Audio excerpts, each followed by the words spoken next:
Bienvenidos a una nueva edición de Mes UP. Los saluda Fiorella Vivar. Y vamos a trabajar un tema muy importante, crisis en Cuba, los detonantes de esta protesta, que es una de las mayores desde 1959. Para conversar sobre este tema, tengo a Fernando Bambarén. Él es profesor del Departamento Académico de Ciencias Sociales y Políticas de la Universidad del Pacífico, y nos va a ayudar un poco a entender qué es lo que está pasando y qué es lo que puede pasar en el futuro. ¿Qué tal, Fernando? Muchas gracias por esa entrevista. Fiorella, buenos días. Un gusto estar aquí en la mesa UP.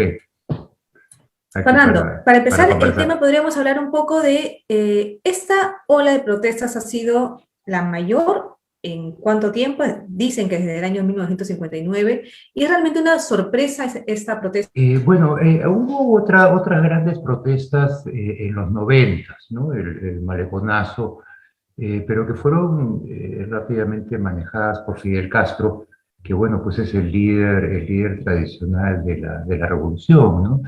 Esta ola de protestas sí tiene un ángulo de sorpresa, porque es inusual, ¿no?, ver este tipo de acciones en Cuba.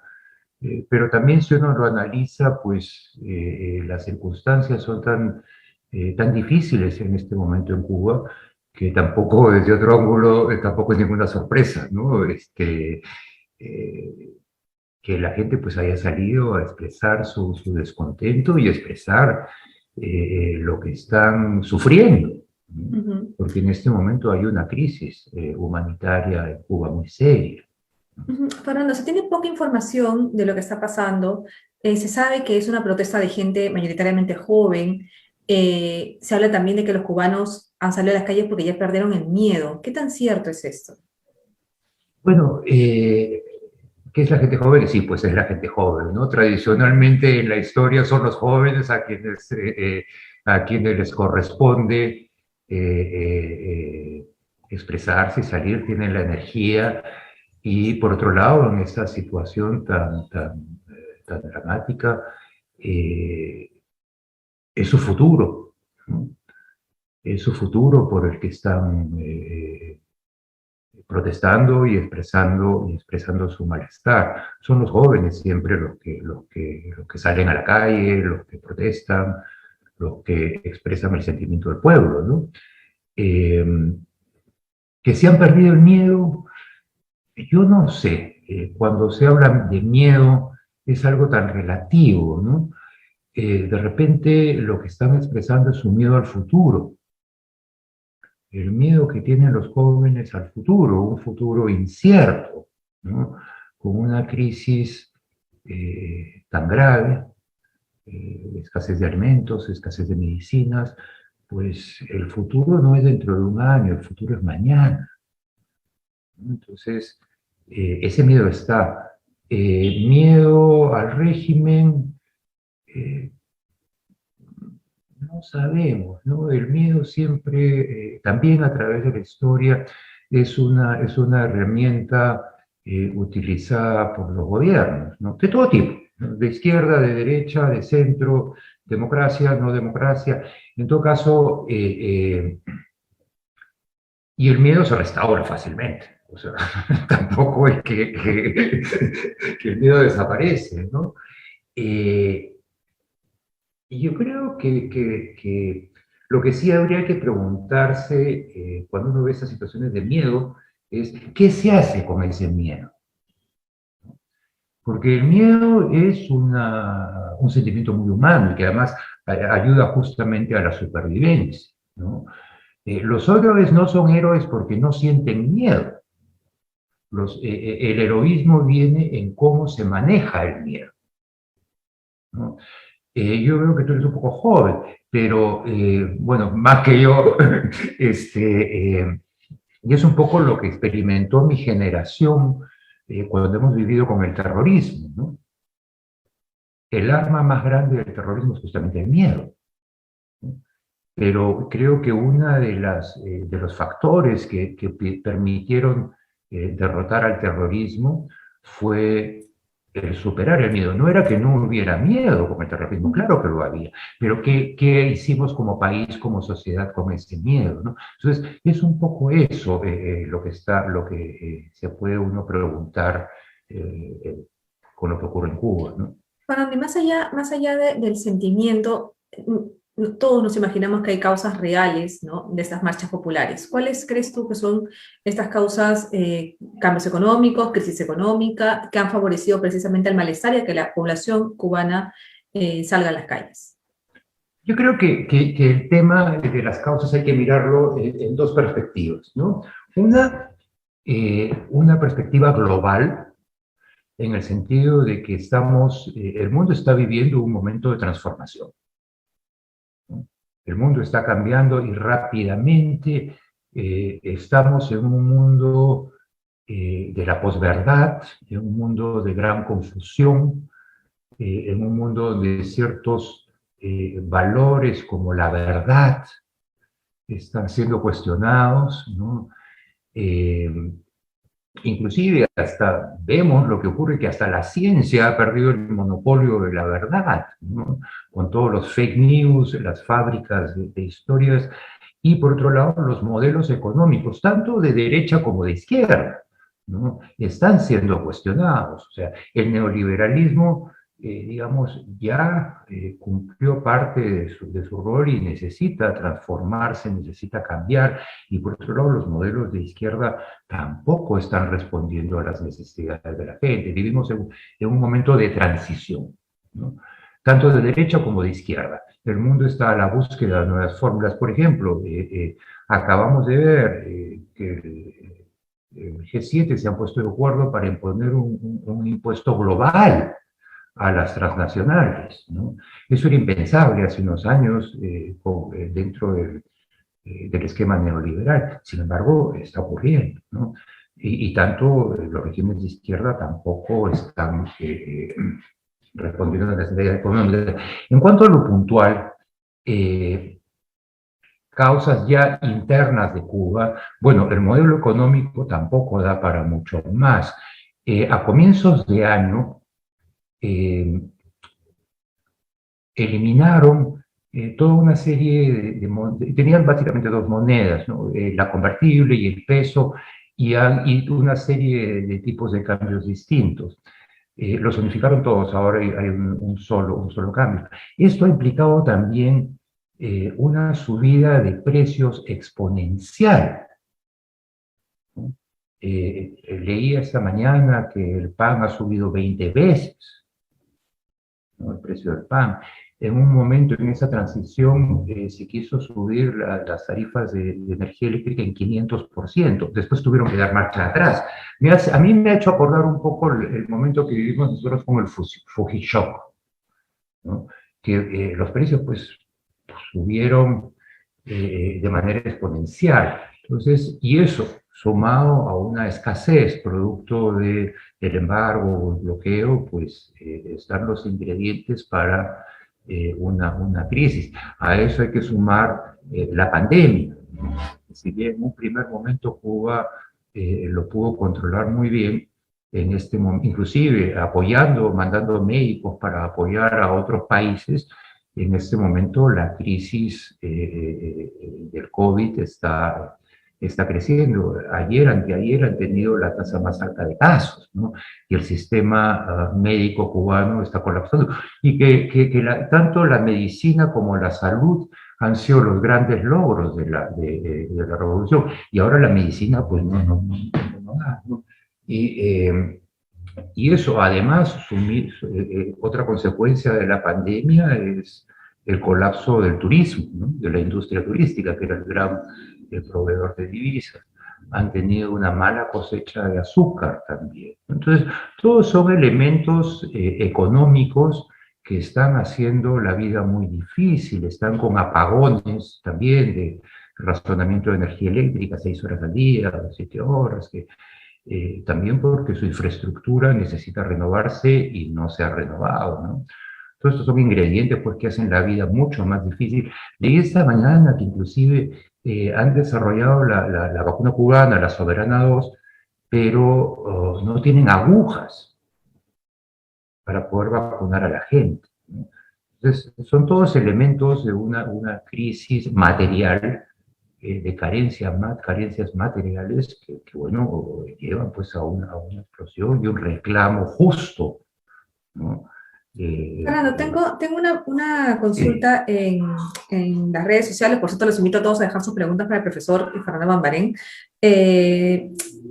Dice que el bloqueo o restricciones que hace Estados Unidos a Cuba tiene algo que ver con esta protesta, o mejor dicho, ha ayudado a la crisis económica que vive Cuba.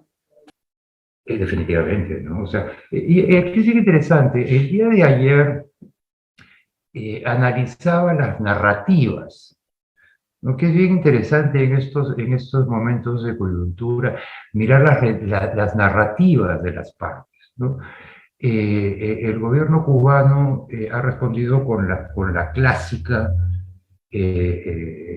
acusación de echarle toda la culpa al embargo, ¿no?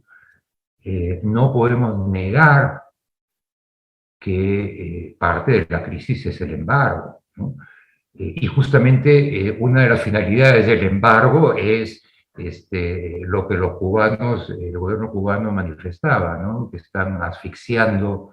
Tengo un problema técnico. Voy a Claro, volver a entrar. pero te escuchamos bien. O Ya, bueno, ok. te esperamos entonces. O si quieres, si hay un problema técnico para volver a ingresar, ¿ya? Ya, ok. Te esperamos. Como estamos conversando con el profesor Fernando Bambarén, él es profesor del Departamento Académico de Ciencias Sociales y Políticas de la Universidad del Pacífico. Recordemos que Cuba vivió este domingo las mayores protestas en contra del gobierno en décadas. Por primera vez en más de 60 años, miles de personas se lanzaron a las calles, no solo en La Habana, sino en distintas ciudades al grito de libertad y abajo la dictadura. Y por cierto, mientras todo esto sucedía, las autoridades han bloqueado sitios de internet, de redes sociales, para detener un poco el flujo de información. Así es que estamos ahondando un poco en qué es lo que está pasando en Cuba. Fernando, estábamos hablando del embargo estadounidense. Sí, sí. Y efectivamente, ¿no? O sea, la finalidad del embargo es justamente asfixiar la economía, ¿no? Un poco, el marxismo se habla de agudizar las contradicciones como una estrategia. Bueno, eso funciona en todos los sentidos, ¿no? O sea, lo que busca el gobierno de los Estados Unidos con el embargo básicamente es agudizar las contradicciones para que ocurran cosas como estas, ¿no? Eh, eh, entonces, ese lado sí es parte de, ¿no? Ahora, decir que todo el problema es el embargo, tampoco, ¿no? Y del otro lado, la narrativa americana, que es el grito de libertad, bueno, es parte también, ¿no? No se pueden separar una cosa de la otra, ¿no? ¿Hay un grito de libertad? Sí. El embargo agudiza los problemas también. Esa es justamente la finalidad del embargo. O sea, ahora, ¿qué se hace con eso? Hay que observar, ¿no? Tengo una pregunta más, Fernando. Joaquín Garaycochea nos dice, ¿considera necesaria una intervención principalmente de Estados Unidos o sería de mayor pertinencia una intervención de organismos internacionales, es decir, otros organismos, ¿no? ¿A qué se refiere? Me imagino que sí, con una intervención intervención? para ayudar a solucionar la crisis, ¿no? Crisis Okay. social, más que todo. Me imagino yo que eso se refiere, Joaquín. Digamos, una intervención humanitaria sí creo que es necesario, ¿no? Se habla de la apertura de un corredor humanitario, bueno, los términos y eso tiene que conversarse, porque aquí lo que ha dejado de haber es el diálogo, ¿no? Entre las partes. Es decir, yo personalmente pienso que la política instaurada por el presidente Obama de apertura, ¿no? Era un camino de transición y hacia mejora de las cosas, ¿no? Porque la interacción, la comunicación, la mejora económica, pues permite a los problemas evolucionar e ir de una manera paulatina. Ese embargo duro impuesto por Trump, pues lo que busca es agudizar y generar explosión, ¿no? Pero también el costo de este tipo de medidas, ¿no? Tradicionalmente recae en el pueblo, recae en los más pobres, en los que más sufren, en los niños, en las mujeres, ¿no? Ahí recae el peso de Bueno, este tengo tipo de... una muy buena pregunta de Jean Paolo Segovia. Me dice, ¿estas protestas podrían causar algún desmoronamiento del actual gobierno cubano o haber alguna flexibilidad en cuanto a derechos y libertades de los ciudadanos cubanos? Yo creo que este tipo digamos, de acciones promovidas por Trump, con el embargo tan férreo, a lo que va a llevar al régimen más bien es a radicalizarse, ¿no? Eh, es lo que suele ocurrir, una radicalización, mayor represión, y ya lo hemos visto, ¿no? El primer llamado de Díaz-Canel fue a los revolucionarios a salir a la calle, ¿no? Buscar el enfrentamiento de cubanos contra cubanos, ciudadanos contra ciudadanos, eso es bien grave, ¿no? Y no asumir su responsabilidad de Estado también, ¿no? Entonces, por ahí van las cosas, pues yo no veo una flexibilización del régimen en este momento, las cosas cambian, ¿no? Eh, porque también hay una cosa es la narrativa y otra cosa es lo que realmente está ocurriendo detrás, ¿no? Hay que ver también lo que opinan las Fuerzas Armadas, ¿no? Es el primer presidente no militar, no es un Castro, ¿no? Entonces también hay otros actores domésticos que tienen voz y que ayudarán a definir las cosas y cuál es el camino por el que se van. Pero personalmente pienso que más bien va a llevar de momento a una radicalización, lo que estamos viendo. Ujú. Fernando, tengo ya dos últimas preguntas. Sí. La primera es, ¿con Fidel Castro, con Raúl, tú crees que hubiera ocurrido algo parecido a lo que estamos observando el día de hoy? Particularmente con Fidel yo creo que no, ¿no? O sea, eh, más allá de las afinidades ideológicas o desafinidades ideológicas, Fidel Castro pues es un gran líder, ¿no? Fue un gran líder, ¿no? La capacidad que tenía Fidel para convocar a las masas, para hablar y para entender, ¿no? Para entender también, cosa que a mí me parece Díaz-Canel no tiene pues esa talla, ¿no? Fidel, repito, más allá de las afinidades o desafinidades ideológicas, hay que reconocer que es un gran líder. Los zapatos son grandes para quien tenga que llenarlos. Y ya para finalizar, Fernando, porque sé que tienes una mañana complicada, cuéntanos, ¿qué crees tú que podría pasar en las siguientes días o semanas, ¿no? Algunos dicen que esto es el principio del fin, tú has dejado muy claro que realmente más bien crees que se va a radicalizar el tema por parte del gobierno cubano, pero ¿qué cosa crees que podrían pasar en los siguientes días? Mira, yo creo que en el escenario también hay que incorporar un concepto que es muy importante, y es el de la guerra asimétrica. En este momento es claro que hay un enfrentamiento entre Cuba y los Estados Unidos, eso es clarísimo, ¿no? O sea,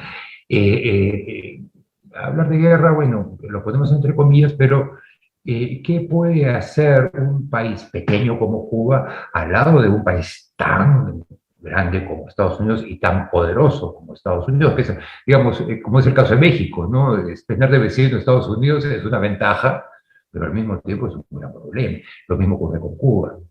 Entonces, ¿qué podría pasar? Y es, yo creo que un elemento que va a tener el gobierno cubano para negociar o para ver qué ocurre es una crisis humanitaria que termine en una oleada de balseros, inmigrantes hacia los Estados Unidos, ¿no? Como ya ha ocurrido antes. Entonces, el gobierno cubano se libera de parte del problema y le genera una crisis a Estados Unidos, ¿no? O sea, la crisis humanitaria le puede rebotar a los Estados Unidos y no le conviene tampoco tener una oleada de inmigrantes arribando a sus costas, ¿no? Complicaría las cosas políticamente mucho. de un tema tan sensitivo también en los Estados Unidos en ese momento, ¿no? Entonces, ahí también hay un elemento que las partes tienen que tener, no tienen que tener, tienen en cuenta, ¿no? Por un lado es un arma de doble filo, ¿no? Pero eso también hay que ponerlo en la escenografía, ¿no? Muy Una bien, inmigración Fernando. humanitaria. Muy bien, Fernando. Muchísimas gracias por esa entrevista.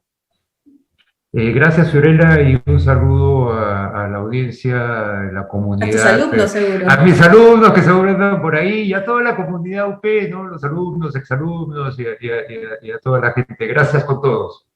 Nos vemos, Fernando. Chao, Gracias. chao. Y nos vemos en la siguiente edición de MSOP. Muy buenos días.